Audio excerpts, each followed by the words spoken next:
عقیدے کا حکم دیتے ہیں، اچھے اخلاق کا حکم دیتے ہیں، جس طرح لقمان اپنے بیٹے کو نصیحت کر کے گیا۔ اس کے بعد اللہ تعالیٰ اس سورت کے آخر میں 5 چیزوں کے بارے میں فرماتا ہے، ان اللہ عندہ علم الساعہ، قیامت کب آئے گی یہ علم صرف اللہ کے پاس ہے، وَيُنَزِّلُ الْغَيْثَ، بارش کب برسے گی یہ پکی خبر صرف اللہ کے پاس ہے۔ آج دنیا میں سورس ہیں، دنیا میں علم اور ٹیکنالوجی ہے، لوگ ہوا کی نمی سے اندازہ لگا کر بتا دیتے ہیں اس تاریخ سے اس تاریخ کو بارش برسے گی۔ کبھی یہ آئیڈیا صحیح ہوتا ہے، کبھی یہ آئیڈیا غلط ہوتا ہے، لیکن صحیح اور پکی بات کہ بارش کب برسے گی اللہ ہی جانتا ہے۔ وَيَعْلَمُ مَا فِي الْأَرْحَامِ، رحم میں کیا ہے، بیٹا پیدا ہوگی یا بیٹی، اللہ ہی جانتا ہے۔ دنیا میں آئیڈیا لگا کر سورس سے کوئی بتا سکتا ہے، لیکن اس پر ہمارا یقین نہیں، کیونکہ صحیح خبر اللہ ہی جانتا ہے۔ وَمَا تَدْرِي نَفْسٌ مَاذَا تَكْسِبُ غَدًا، کسی بندے کو یہ نہیں پتا کل وہ کیا کمائے گا، کیا کھائے گا، کیا ہوگا۔ پلان کچھ اور کرتا ہے، بن کچھ اور جاتا ہے۔ وَمَا تَدْرِي نَفْسٌ بِأَيِّ أَرْضٍ تَمُوتُ، کسی کو نہیں پتا زمین کے کس حصے پر اسے موت آئے گی۔ اللہ کہتا ہے یہ 5 چیزیں ان کا علم صرف اللہ کے پاس ہے۔ اگر کوئی دنیا میں اس کا دعویٰ کرے وہ کذاب ہے، جھوٹ بولتا ہے، اس کی بات پر اعتبار نہیں ہو سکتا، کیونکہ عالم الغیب والشہادہ یہ اللہ کی صفت ہے اور اس کا علم صرف اللہ رب العالمین کے پاس ہے۔ اس کے بعد سورہ سجدہ ہے، جس کو ہم ہر جمعے میں فجر کی نماز میں تلاوت کرتے ہیں، سنتے ہیں اور سجدہ کرتے ہیں۔ اللہ تعالیٰ نے اس کی پہلی 9-10 آیات میں توحید کا تذکرہ کیا کہ اللہ کون ہے، زمین و آسمان کو جس نے پیدا کیا، آسمان کو جس نے بنایا، یہ اللہ تعالیٰ نے عقلی دلائل اس سورت کے اندر بھی بیان فرمائے۔ اس کے بعد اللہ تعالیٰ نیک لوگوں کی علامتوں کا ذکر کرتا ہے، فرمایا انما یؤمن بآیاتنا الذین اذا ذکروا بها خروا سجدا، کہ یہ ایمان والے جب اللہ کا ذکر کیا جاتا ہے یہ اپنے سر جھکا دیتے ہیں، اللہ کی تسبیح بیان کرتے ہیں اور یہ تکبر نہیں کرتے۔ تتجافى جنوبهم عن المضاجع يدعون ربهم خوفا وطمعا، یہ رات سوتے نہیں ہیں، رات کا کچھ حصہ اٹھ کر بستروں سے جدا ہو کر اللہ کے سامنے قیام کرتے ہیں، رو رو کے رب سے دعائیں مانگتے ہیں، جنت کا سوال لالچ کرتے ہیں اور جہنم سے رب کی پناہ مانگتے ہیں۔ اس کے بعد سورۃ الاحزاب کا آغاز ہوتا ہے، حزب کی جمع ہے احزاب، اس کا مطلب ہے جماعتیں۔ 5 ہجری غزوہ احد کے بعد مشرکین بڑی جماعتوں سے مل کر 10,000 کا لشکر لے کر مدینے پہ چڑھائی کرنے کے لیے آگے۔ نبی علیہ السلام نے مشورہ کیا ہم کیا کریں، ان کی تعداد 1500 2000 ہے، ان کی تعداد 10,000 ہے۔ حضرت سلمان فارسی نے مشورہ دیا، اللہ کے نبی فارس ایران میں ہم ایک جنگ لڑا کرتے تھے، علاقے کی ایک جانب خندق کھود دیتے گہری اور چوڑی، دشمن علاقہ پار کر کے شہر میں داخل نہیں ہو سکتا تھا۔ آپ کو یہ مشورہ پسند آیا۔ مدینہ 3 طرفوں سے پہاڑوں کی وجہ سے سیکیور ہے، ایک طرف راستہ کھلا ہے۔ آپ نے سخت سردی کے موسم میں حکم دیا کہ اتنے گز لمبی اور اتنے فٹ گہری خندق کھودیں، خود بھی آپ کدال لے کر آگے بڑھے۔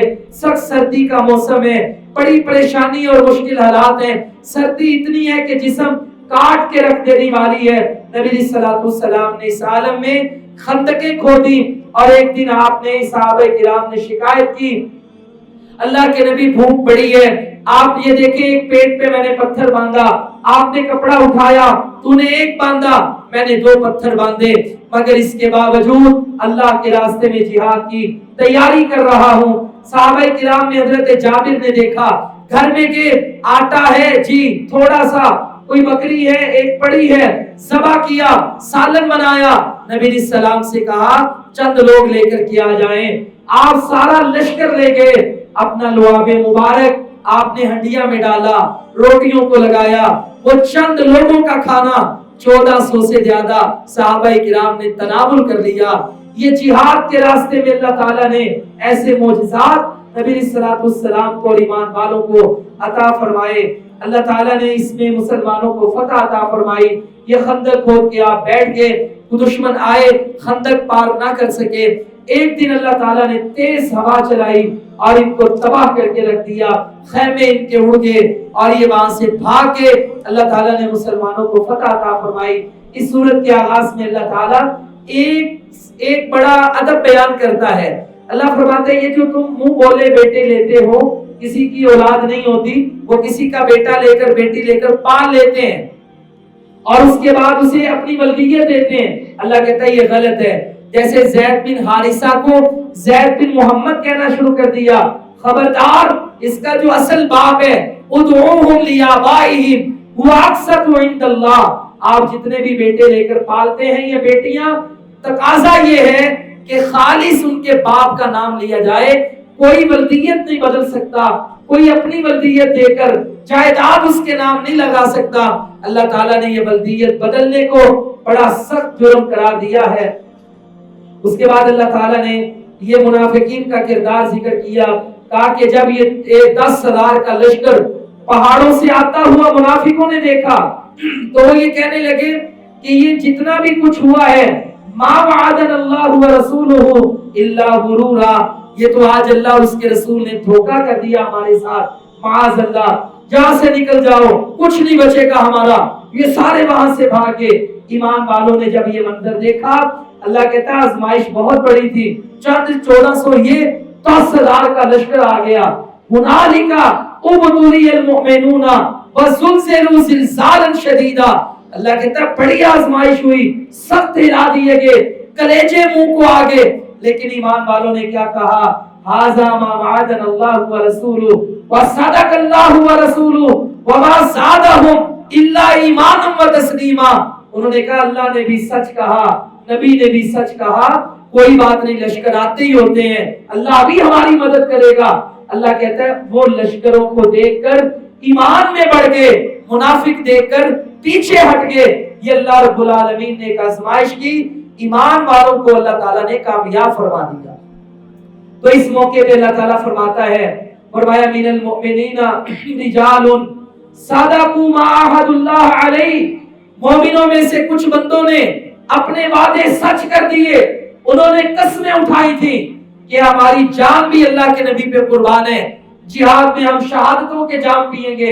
اللہ کہتا ہے انہوں نے اپنے وعدے پورے کر لیے، فَمِنْهُمْ مَنْ قَضَى نَحْبًا وَمِنْهُمْ مَنْ يَنْتَظِرُ، کچھ شہید ہو گئے، اللہ کی جنتوں میں پہنچ گئے، کچھ انتظار کر رہے ہیں۔ وَمَا بَدَّلُوا تَبْدِيلًا، کہ جو مومن مسلمان ہوتے ہیں وہ کبھی بھی جنگ سے نہیں بھاگتا، وہ ہمیشہ شہادت کا انتظار کرتا ہے اور اپنا وعدہ بدلتا نہیں ہے۔ اس میں اللہ کے رسول علیہ السلام جب واپس تشریف لائے تو آپ کو حکم دیا گیا، بنو قریظہ یہودیوں کا قبیلہ تھا، جنگ کے موقع پر انہوں نے وعدہ کیا کہ ہم مسلمانوں کا ساتھ دیں گے، این موقع پہ انہوں نے غداری کر دی۔ اللہ کے رسول کو حکم دیا جاؤ، جا کر کے انہیں سخت سزا دو۔ نبی علیہ الصلوۃ والسلام صحابہ کے ساتھ گئے، جا کے انہیں سخت سزا دی گئی، ان کے جوان لوگوں کو قتل کر دیا، بچوں عورتوں کو غلام بنا لیا۔ اللہ تعالیٰ نے ان کے قلعے، ان کا مال، ان کے گھر، یہ سب کچھ اللہ تعالیٰ نے مسلمانوں کو فتح میں عطا کر دیا۔ اب یہ جو آیت ہم سنتے ہیں نا اکثر ربیع الاول میں، لَقَدْ كَانَ لَكُمْ فِي رَسُولِ اللَّهِ أُسْوَةٌ حَسَنَةٌ، ایمان والوں تمہارے لیے نبی علیہ السلام بہترین نمونہ ہے۔ یہ آیت اللہ نے اس موقع پہ نازل کی، کہا جیسے پیغمبر نماز پڑھتا ہے، جہاد کرتا ہے، صف اول میں اللہ کے راستے میں لڑتا ہے، ایمان والوں نبی علیہ السلام کی زندگی تمہارے لیے بہترین نمونہ ہے۔ اسی طرح اللہ پہ توکل کر کے تم بھی دشمن سے ٹکرا جانا، اللہ رب العالمین تمہاری مدد کرے گا، تم پر آسمان سے فتوحات کے اور نصرتوں کے اور غنیمتوں کے دروازے کھولے گا، اللہ تعالیٰ تمہیں بھی دنیا میں کامیابی عطا کرے گا۔ یہ احزاب تھے، جماعتیں تھی، اللہ نے سب کو تباہ کر دیا۔ آج 20 رمضان ہے، فتح مکہ کا دن ہے، 20 رمضان کو مکہ فتح ہوا، آپ کو مبارک ہو۔ آج امریکہ نے افغانستان سے نکلنے کا پہلے اعلان کیا تھا، آج عملاً اقدام شروع کر دیا ہے۔ سب سے بڑا افغانستان کا صوبہ ہلمند، وہاں سے آج امریکہ نے اپنا پرچم اتارا، لپیٹا اور وہاں سے نکل گیا۔ یہ 40 ملک لے کر کے آیا تھا، اللہ نے تباہ کر کے رکھ دیا۔ آج بھیک مانگ کے یہاں سے نکل رہے۔ ایمان والے، جہاد کرنے والے جب تک اللہ پہ توکل کرتے ہیں، اللہ ان کو شہادتیں ہوتی ہیں، نقصان ہوتے ہیں، لیکن یہ عارضی ہے، فتح ہمیشہ جہاد کرنے والوں کی اور نبی کے نقش قدم پہ چلنے والوں کی ہے۔ اللہ تعالی ہمیں بھی ایمان والی شہادت کی موت عطا فرمائے اور ایمان والی شہادت کی موت عطا فرمائے۔ آخر دعوانا الحمدللہ۔